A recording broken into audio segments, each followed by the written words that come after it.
धर्म को लेकर मोदी जी की एक बहुत अलग सोच है। कैसे आप अगर एक मैसेज आप दुनिया को सनातन धर्म के बारे में देना चाहें महाकुंभ और के माध्यम से, तो क्या कहेंगे आप? देखिए, महाकुंभ का तो एक ही संदेश है और जिसको आप देख भी रहे होंगे, न जाति न पाति, न कोई संप्रदाय, न कोई लिंग का भेद, सारे लोग एक संगम में स्नान कर पा रहे हैं। कोई भेदभाव किसी के साथ नहीं। बगल में कौन स्नान कर रहा है किसी को पता नहीं। तो महाकुंभ का तो एक संदेश, एकता से ही अखंड रहेगा ये देश। एकता से, एकता का जो संदेश है वह कुंभ का संदेश जाना चाहिए, इस महाकुंभ का संदेश जाना चाहिए।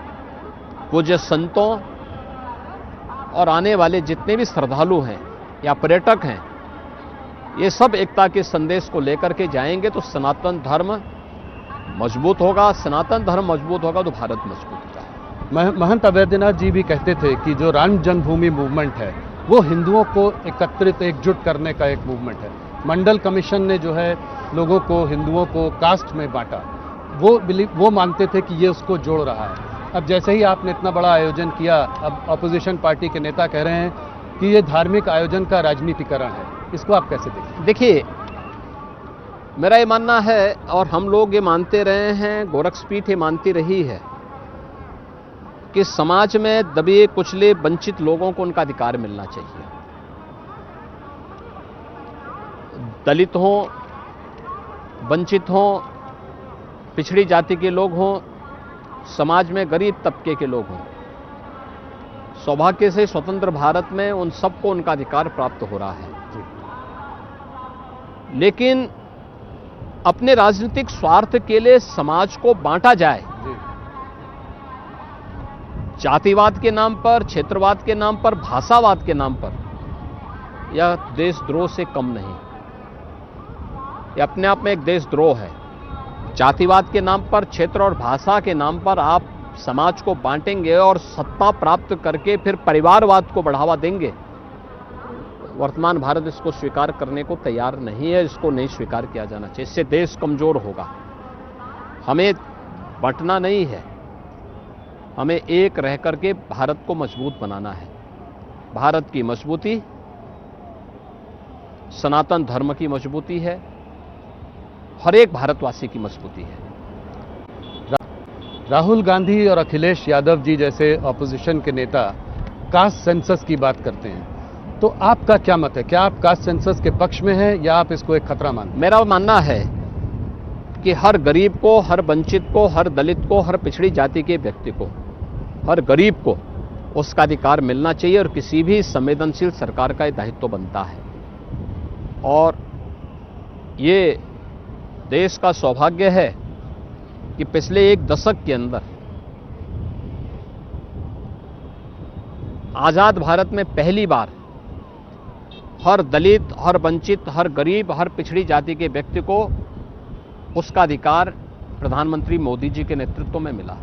4 करोड़ गरीबों को एक एक आवास मिल जाना, 12 करोड़ गरीबों के घर में शौचालय बन जाना, 10 करोड़ गरीबों के घर में एलपीजी के कनेक्शन जल जाना, 4 करोड़ गरीबों के घर में बिजली के निःशुल्क कनेक्शन उपलब्ध हो जाना, 80 करोड़ लोगों को फ्री में राशन की सुविधा लगातार पिछले 5 वर्ष से प्राप्त हो रही है। यह पहली बार हुआ है। हर एक तबके के लिए उस प्रकार की योजना। 12 करोड़ किसानों को किसान सम्मान निधि का लाभ प्राप्त हो रहा है। कोई किसी की जाति नहीं देखी गई, किसी के साथ भेदभाव नहीं किया गया। ये केवल जब मोदी जी के नेतृत्व में वेलफेयर की स्कीम सबका साथ और सबके विकास की भावना के साथ आगे बढ़ रही है, तब बांटने वाले लोग फिर जातीय आधार पर, क्षेत्र और भाषाई आधार पर बांटने की कुछ चेष्टा कर रहे हैं। भारत को और सनातन धर्मावलंबियों को खास तौर पर इससे सावधान रहना होगा। योगी जी, इसके बावजूद 2024 के चुनाव में आप लोगों ने 400 पार का, एनडीए ने 400 पार का नारा दिया, मगर ऑपोजिशन ने संविधान बदलने की बात जो कही वो कहीं ना कुछ हद तक थोड़ी चिपक गई। और आप यूपी में अगर लें तो उम्मीद थी कि 2019 से भी ज़्यादा आंकड़े आएंगे, मगर आप लोग 33 सीटों में सिमट गए। क्या लगता है क्या हुआ, कहाँ गलती हो गई? देखिए, इंडी गठबंधन विदेशी पैसों के बल पर उन्होंने इतना दुष्प्रचार किया है। किसी ने संविधान बदलने का दुष्प्रचार किया, किसी ने आरक्षण समाप्त करने का दुष्प्रचार किया, किसी ने कोई अन्य दुष्प्रचार किया। तमाम प्रकार का दुष्प्रचार करते करते इन लोगों ने सोशल मीडिया प्लेटफॉर्म का और डिजिटल मीडिया का भी दुष्प्रचार का माध्यम बना करके इन्होंने उस समय जो कुछ भी दुष्प्रचार किया था, जनता को चुनाव के बाद उसका एहसास हो पाया। और आज आप देख रहे होंगे फिर से जनता जनार्दन उनको जवाब दे रही है। अभी हरियाणा का चुनाव हुआ था, भले ही लोकसभा चुनाव में 50% सीटें उन्होंने पाई थी, 50% बीजेपी ने पाई थी, लेकिन लोकसभा चुनाव के बाद विधानसभा के चुनाव में Bharatiya Janata party full majority के साथ वहां सरकार बनाने में सफल हुई। महाराष्ट्र के अंदर उन्होंने उस समय सफलता प्राप्त की थी, लेकिन विधानसभा चुनाव में फिर से भारतीय जनता पार्टी ने वहां फुल मेजॉरिटी के साथ सरकार, एनडीए की सरकार बनाने में सफलता प्राप्त की। उत्तर प्रदेश के अंदर 9 उपचुनाव हुए, 9 में से 7 भारतीय जनता पार्टी पाई और मात्र 2 पे इंडी गठबंधन सिमट करके रह गया है। ऐसे ही अन्य क्षेत्रों में भी इस प्रकार के परिणाम सामने आए हैं। इसलिए आज के दिन पर उनका झूठ का पर्दाफाश हो चुका है, जनता उनकी वास्तविकता समझ चुकी है और ये भी जानती है कि संविधान की प्रति लेकर के घूमने वाले लोग ये वही लोग हैं जिन्होंने बाबा साहब भीमराव अंबेडकर का अपमान किया था, जिन लोगों ने संविधान का गला घोंटने का काम किया था, अपने राजनीतिक स्वार्थ के लिए संविधान में संशोधन करते रहे, ये वही लोग हैं। अब ये बहुत दिनों तक ये लोग सरवाइव नहीं कर पाएंगे भारत की राजनीति में। तो योगी जी, अगर इस बात को आगे बढ़ाएं तो 2027 के उत्तर प्रदेश के चुनाव में आप किन मुद्दों को लेकर लोगों के बीच में जाएंगे? देखिए, हमारे मुद्दे तो बहुत साफ हैं जी।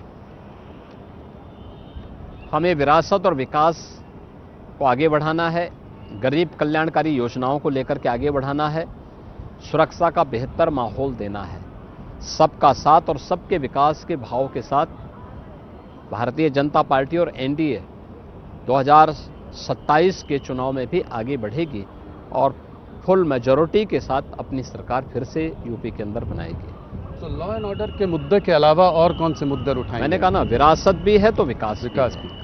वेलफेयर की स्कीम भी है, हर गांव, हर गरीब, हर किसान, हर नौजवान, हर महिला, इन सभी के हितों को प्राथमिकता देते हुए सरकार अपना कार्य कर रही है। उत्तर प्रदेश में जो आपके एलाइज हैं वो कितने महत्वपूर्ण रहेंगे? मैं देख रहा था आपने प्रेस कॉन्फ्रेंस में सबको आगे बुलाया, आपने राजभर जी की सभी बात लोग करी। मंत्रिमंडल के भाग हैं तो मंत्रिमंडल में सभी लोग मिलकर के निर्णय लेते हैं और यहाँ पे सभी लोग आए थे। तो मंत्रिमंडल के सामने जब फोटोग्राफी की बात आई तो हमने कहा भी हमारे सभी सहयोगी दलों के लीडर्स भी सामने आ जाए। तो ये माना जाए